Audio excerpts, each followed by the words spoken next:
Sir सरकार ने वक्फ bill को पास करा दिया है, हाँ, क्या विपक्ष जो है सुप्रीम कोर्ट जाएगी? चली गई विपक्ष, आपने देख पढ़ा ही नहीं, उसी दिन सुप्रीम कोर्ट चला गया। क्योंकि ये वक्फ बिल जो है वो सीधे सीधे संविधान का उल्लंघन कर रहा है।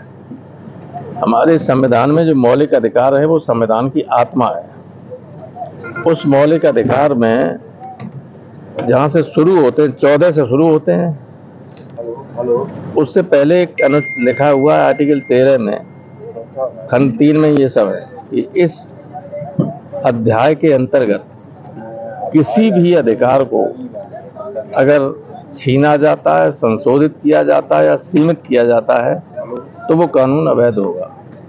और आर्टिकल 26 में ये स्पष्ट मौलिक अधिकार दिया हुआ है जो संविधान द्वारा गारंटेड है कि धार्मिक स्वतंत्रता के रहते हुए ये जो धार्मिक क्रियाकलाप हैं, शिक्षण संस्थाएं हैं, अन्य हैं, उनको माइनॉरिटीज को उनका पूरा प्रबंधन करने का स्वयं अधिकार है।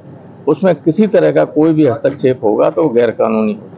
सर मुजफ्फरनगर में इसका विरोध किया बिल को लेकर, समाज के लोगों ने काली पट्टी कई मुकदमे लिखे गए, काली पट्टी बांध के इन्होंने विरोध दर्ज किया। मैं मुकदमा लिखाना तो आम बात हो गई, काली पट्टी छोड़िए, हम लोग इस सड़क से निकल जाए तो कौन मुकदमा। इन्हें क्या क्या पता, हम बोले बता दो अब देश के यहाँ शादी है, कार्यक्रम है, बोले आदमी ज्यादा इकट्ठे हो गए, मुकदमा कायम कर दें। ये तो अब एक डिक्टेटोरियल गवर्नमेंट है, यहाँ कोई सरकार थोड़े ही है। सुमैया राणा को हाउस अरेस्ट किया गया, उसके खिलाफ नोटिस जारी किया, व्हाट्सएप पे नोटिस की इन्फॉर्मेशन दी गई है। आप देखिए कि मैंने संसद में इस पे बोलते हुए सेंटेंस कहा था कि हम धीरे धीरे डेमोक्रेटिक स्टेट से टोटलिटेरियन स्टेट की तरफ बढ़ रहे हैं। कहा था कि नहीं कहा था? टोटलिटेरियन स्टेट होता है जहां विपक्ष का विरोध को सहने की कोई शक्ति नहीं होती है, कुछ किसी गवर्नमेंट में कोई इच्छा नहीं होती है, उसको सहन ही नहीं कर सकते। वो no opposition, nothing whatsoever. Samajwadi Party का क्या स्टैंड? समाजवादी पार्टी का क्लियर शुरू से स्टैंड है कमल के खिलाफ। जिन लोगों ने अब तक जितने भी चुनाव होते रहे उसमें हमेशा समाजवादी पार्टी आरोप लगाती है। जिन लोगों के पक्ष में वोट दिया वो सब बीजेपी समर्थक थे। क्षेत्रीय पार्टी जो थी एक तरफ कह रही थी कि हम विपक्ष के साथ हैं, दूसरी तरफ नहीं, उसमें केवल 2 ही पार्टियां थी और कोई नहीं।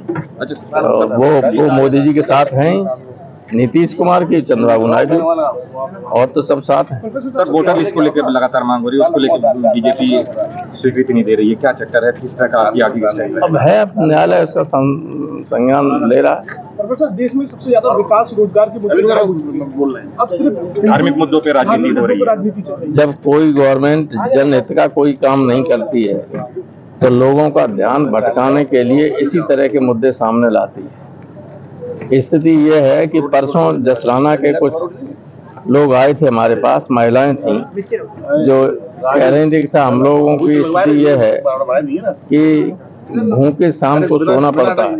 मैंने कहा जो गवर्नमेंट देती है, बोले गवर्नमेंट देती है उसमें कोई पढ़ाई लिखाई, बच्चों की दवाई, ये कैसे थोड़ी चल सकती है।